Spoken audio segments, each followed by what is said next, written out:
Good morning, everyone. Welcome to our Wednesday coffee break. We'll just give everyone a minute to pop on. I apologize for being late this morning, but better late than never, right?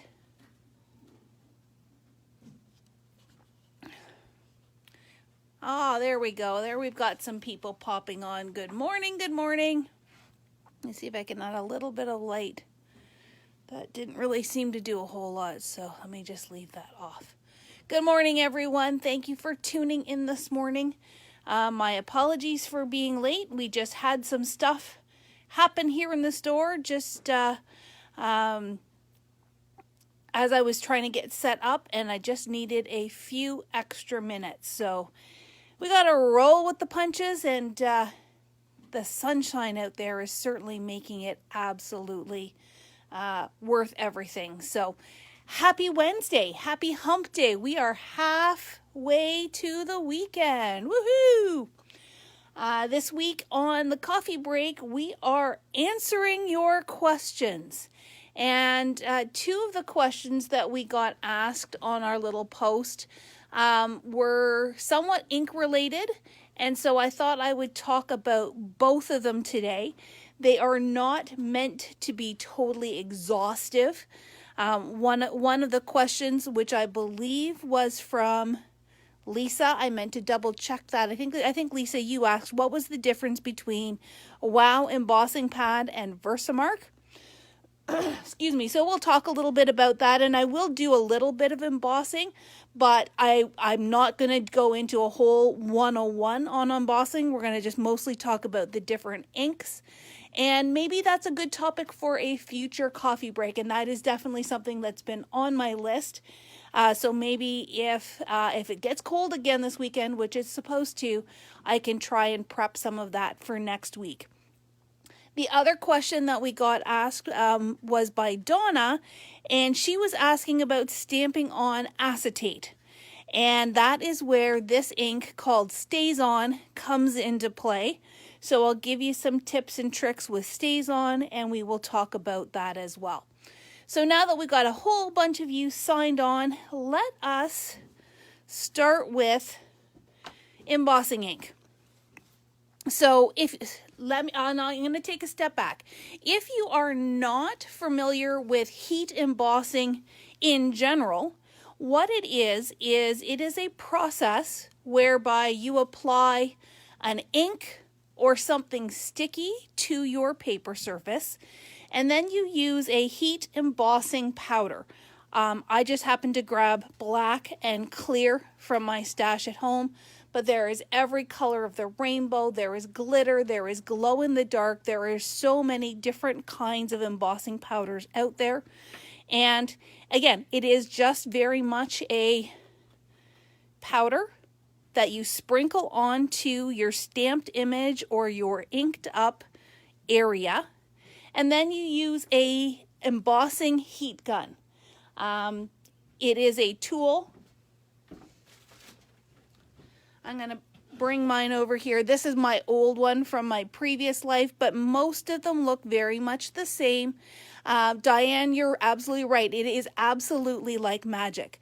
And what this does is it blows a concentrated amount of hot air. You do have to watch your fingers, and it melts this powder. So it gives you a shiny, glossy, solid look to it. And I will do a demonstration with this, but like I said, we'll probably do a deeper dive on embossing powder in the future.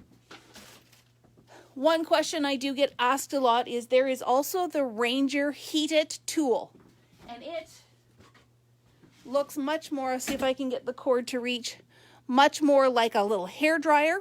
And the difference is the heat in this is not as high a temperature, and because the opening is more diffuse, this is meant more for drying things. So whether you're doing mixed media or watercolor, or even if you just want to heat set your ink, that's what this tool is for. But if you are doing embossing with the powders, you do want a proper heat embossing tool. And I will totally attest to this. I was doing Jen Shirkis's distress class a few weeks ago, and there was a step that we had to do an embossing before we did the technique, and I used my Heat It tool versus my embossing gun, and it took absolutely forever in order to set that powder. So there really is a difference. Doesn't mean you can't use the heated tool, it will just take you a lot longer.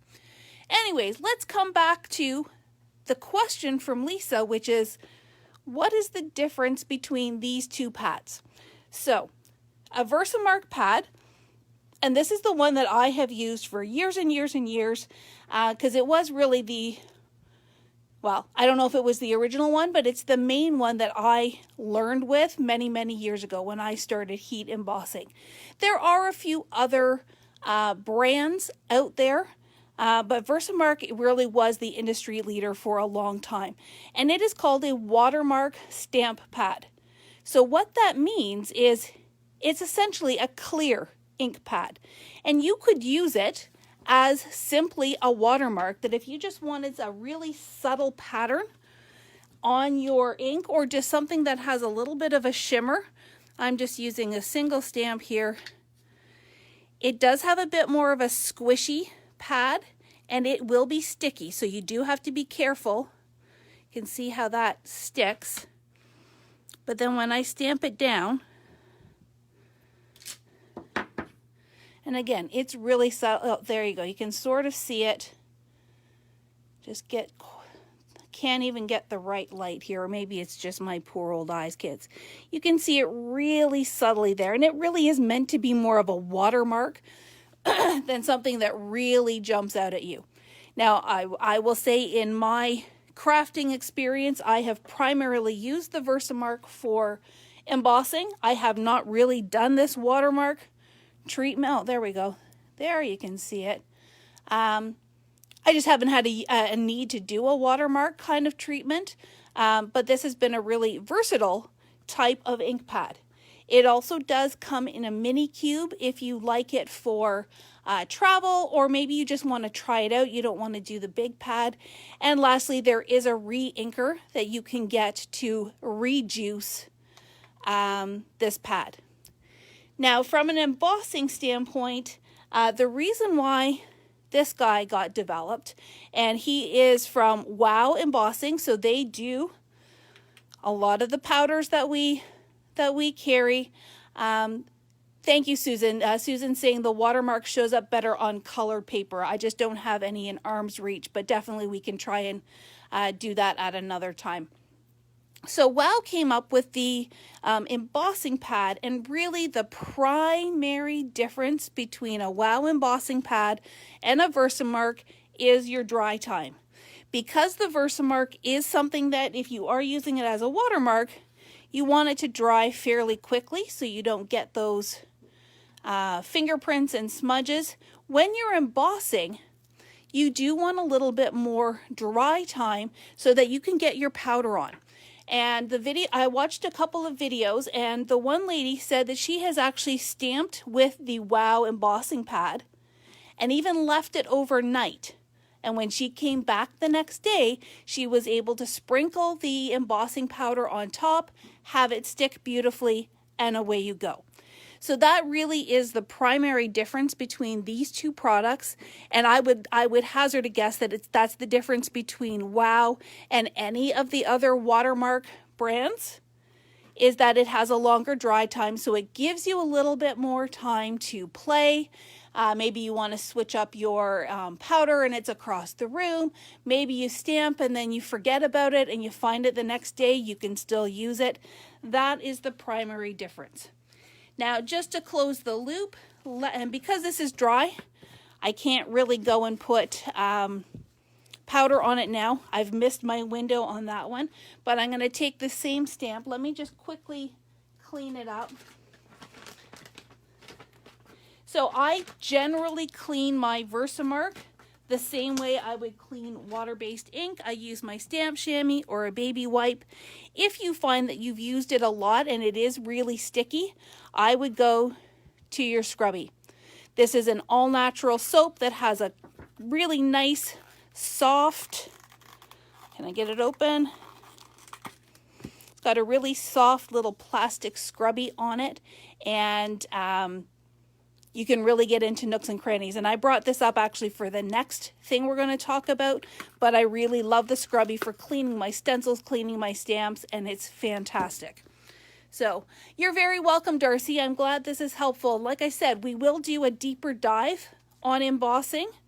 I'm just giving you kind of the 101 on the inks for right now, but we will do a deeper dive and I'll show you some different embossing techniques as well in a future coffee break, or maybe one of my created 8s will be a little bit more embossing powder focused. So to recap, primary difference, dry time. Let's just do a really quick demonstration so those of you who are new to embossing really can see the magic. So once again, it's pretty sticky, so just be careful when you're stamping. I'm going to stamp down, stamp up. Now when I apply my powder, I usually like to have a piece of printer paper or just scrap paper that I folded in half, because what this will do is it will give me a funnel that I can put this back in. And because I've got white paper, let's do the black embossing powder. And I'm generally pretty excuse me, generous when I dump it out, because I know I can put it back in. So there we go. Gonna give it a little flick, and you can see that the powder is now sticking to all those places where the ink was. If you're finding you are getting places that still aren't capturing that powder, this is where you're using your stamp platform will come into play, and you can do it twice. You can ink it up twice so that you get really good coverage with the powder. The other thing you can do that I have done with limited success is once it's heated, you can go back and apply a second layer of powder, because if the powder is still soft, it should capture extra powder. But like I said, I personally have had limited success with that, so I would say try it on scrap paper first before you do that. So before I make a mess and blow things around, I'm going to just dump that back in, put it off to the side. Make sure I put the lid on because I tend to bump things. And then I'm going to get the heat gun going. I don't know if I'm going to be able to get it to reach all the way over here, but you can see how it looks very powdery and very soft. Oh, and I have no power. There we go. Power's always good when you want power. All right. Because this is a fairly fine powder, and I know it's pretty well stuck, you can go ahead and heat from the top. If you find that the powder is blowing off, or that you've got really chunky embossing powder, heat it from underneath first until it starts to melt, and then you can move on to the top. So I'm going to stop talking because you won't be able to hear me anyways, but just see if we can watch the magic happen. Try and get it up as high as possible.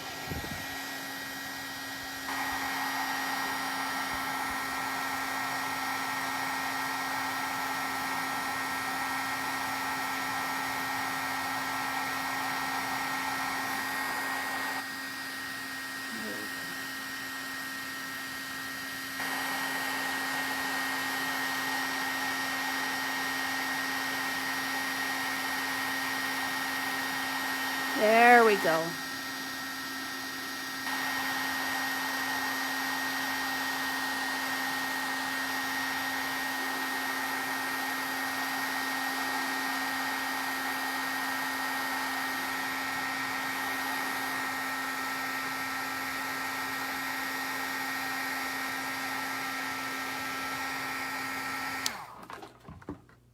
So now you can see it's very smooth and glossy.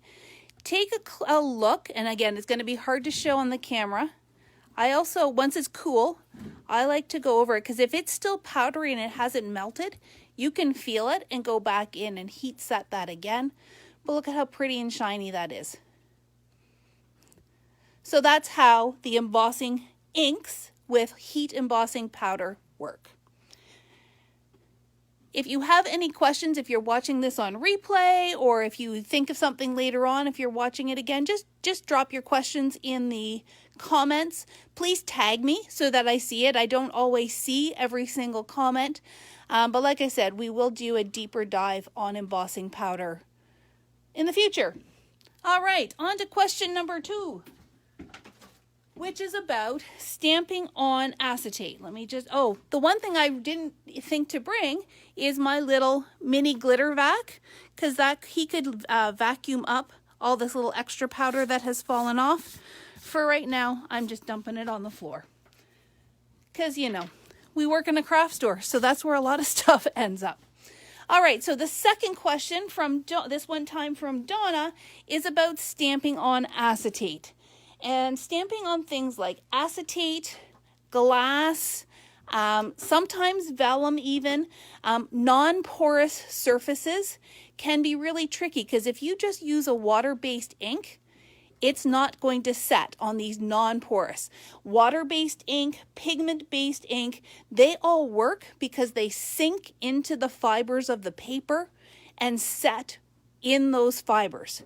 When you've got plastic, it's not going to, there's nothing to soak into. It's hard and it's solid, and there's nothing you can do with a water-based or pigment-based ink on this surface. So there is a brand of ink that is called Stazon. There may be other similar type brands on the market. I'd be surprised if this is the one and only brand, but this is the one that I have used for years and years and years. And the main difference, and the thing you're going to look for besides the brand name, is that you want it to be solvent based. So it's not water based, it's not pigment based, it's not alcohol based, it is solvent based. And this is a special kind of ink that will designed especially for use on plastic, metal, glass, ceramic, laminated paper, so even glossy paper, coated paper, and leather. Not recommended for fabric. So all really good pieces of information to have. So if you want to stamp on acetate, absolutely, this is the best thing that I am going to recommend to you. We are currently, unfortunately, out of stock on this, but we've got more coming in. I've got them on order. If this is something you want to add to your stash, just email me at customerservice@craftersworkshop.ca and I will put you on the wait list for that. So let me just give you a demonstration. Because there are some tips and tricks when you're stamping on a non-porous surface as well. Most non-porous surfaces have more of a slick surface. So if you are just stamping, and I need to clean this guy off again. If you are just stamping with a block and a stamp, you really need to be careful because it will be slippery. Your ink is wet, your surface is wet, which means if you push too hard or you're not very careful about going straight down and straight up, you could slide and smear. I will warn you, Stazon ink is smelly. Not so smelly that you necessarily need to have a window open or anything else, but there is definitely a chemical smell to it. I don't mind it too much, but I just want you to be aware that if you are someone who is sensitive to scents, then you want to make sure that you're in a really well ventilated area. So let me just stampy. So here's what can happen if, and of course now that I'm saying this, I probably won't be able to fake it on camera, but if you go down, like you can see, it's really easy for it to slide. Let me put a piece of paper underneath. So you can see I did not get a clean image because I just went down. You have to really resist the urge to twist. You need to resist the urge to rock. It's very tricky because you've got the wet ink and the slick surface. Now, the nice thing about this, and let's see, Okay, so it is still a little bit wet. This is where if this were a perfectly stamped image, I would still go in with my heat tool, not my embossing tool, and just really give it a good heat set or leave it for a little while to dry. But it's going to dry a lot faster. Yeah, there we go. The more I touch it, even just giving it those few seconds, it's still a little tacky to touch, so just be careful. But if you leave it even for 10 or 15 minutes, it should be nice and dry for you to be able to do whatever else it is that you want to do it. But if you have trouble with stamping in general, this is where I would highly recommend your stamping tool, because it's going to go straight down, straight up, with no wiggle and no shifting whatsoever. The other thing I will suggest, especially because I mentioned the heat gun, try to make sure you get heat resistant acetate. If you are just using inexpensive acetate, say from the dollar store, or if you're a teacher and you've grabbed old overhead projector slides, that kind of thing, just really make sure it's heat resistant. Most of the craft acetates that we carry, if it is heat resistant, will say on the packaging. I think you can also be safe that if you are at an office supply store, if you can use a laser printer on it, because a laser printer is heat activated, then you should be fine. The other thing to be aware, especially if you're going to an office supply store, is that some of those acetates are very smooth on one side and have a bit of a pebbly texture on the back. So for crafting, if you want super smooth, I would stick with the crafting acetate that you can find here in the store. All right, all of that to go back to, let's use our stamping tool. So I've got my stamp loaded up here, and yes, I'm still using Christmas stamps. That just happened to be what I grabbed this morning. I'm going to put my acetate in place. I clearly haven't cut this very straight, so ignore that part of things. Make sure that when I close this over, my magnets are going to be clear. Let's move this guy down and move this guy out. Now again, if you're using fairly new stamps, it's going to be sticky, so just be careful before you put it down. And then I'm going to take my ink. I'm going to apply it. Sorry for the earthquake. Get good coverage there. And then this way you can get nice, clean image, no sliding, no sticking, no smudging. Yeah, I really think I need stronger magnets here. And if it hadn't moved, you can see I didn't ink very well in some of these areas, so using my stamping tool, I can absolutely go back onto it and beef it up a little bit. So that is Stazon ink. Let's close the circle. When it comes to Stazon ink, because it is solvent-based, wiping with a baby wipe, wiping with your stamp chamois is not recommended. First of all, you don't want to get the solvent stuff onto your stamp chamois, because then when you go to apply it to clean another stamp, you don't want to mix those inks. You don't want to get all that chemistry happening, because who knows what's going to happen. Baby wipes, you're going to have a really, really hard time cleaning it. So there is, in fact, a proper Stazon stamp cleaner. It is kind of like a bingo dauber, where it's got that little foam or felt piece that you just kind of dab it and wipe it with a cloth, and then I often will go in with a wet cloth afterwards. Again, maybe that's the baby wipe, to just remove any leftover residue. I did an experiment though this morning, and I took this guy and I took my good old stamp scrubby and I ran it under some warm water, gave it a scrub with the scrubby, and it came sparkling clean, good as new. This is a lot more natural. It is multi-purpose. So if you've got the Stazon cleaner, if you really, or if you know, maybe you've used an awful lot of this ink and you really need a good clean, I still do recommend the Stazon cleaner in your toolbox. But if you're just doing a quick clean, or maybe you've just stamped one image, your scrubby can absolutely come into play with that as well and give your stamps a good clean.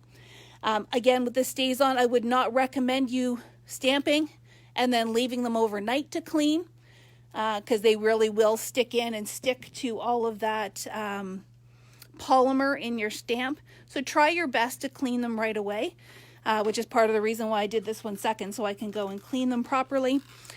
You may get some ghosting. You may get some discoloration of your stamp no matter how hard you try to clean it.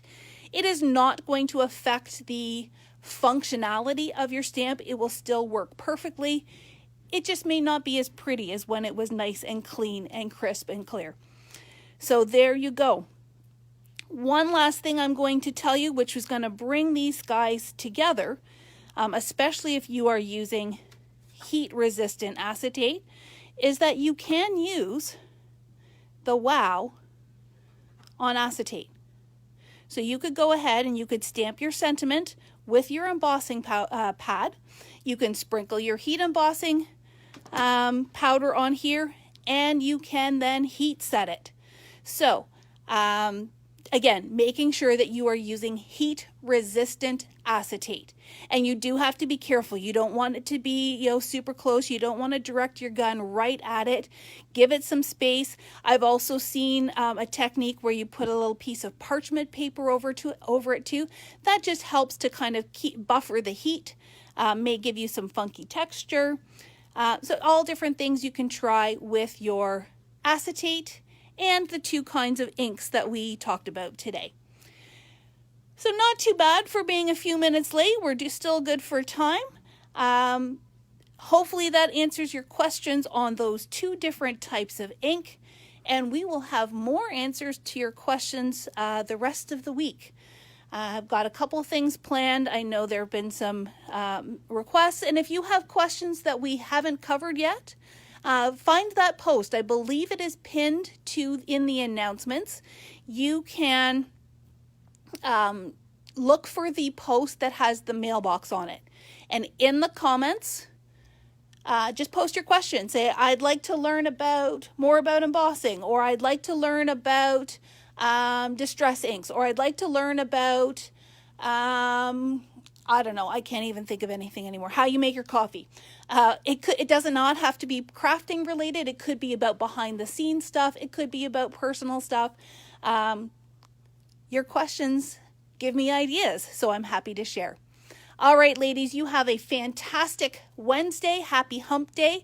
And don't forget, tonight, right here, right on this Facebook page at 7 p.m., we will have What's New, What's News. The main focus of tonight will be Echo Park. We got 3 or 4, maybe even 5 new lines in from Echo Park. We just put them out on the floor yesterday, so I'll have all kinds of Echo Park to show you. Gina K restocks and some new items have come in, and I will have them to show tonight. And you know what? Matt's working away receiving stuff, so he may have even more that I don't even know about yet.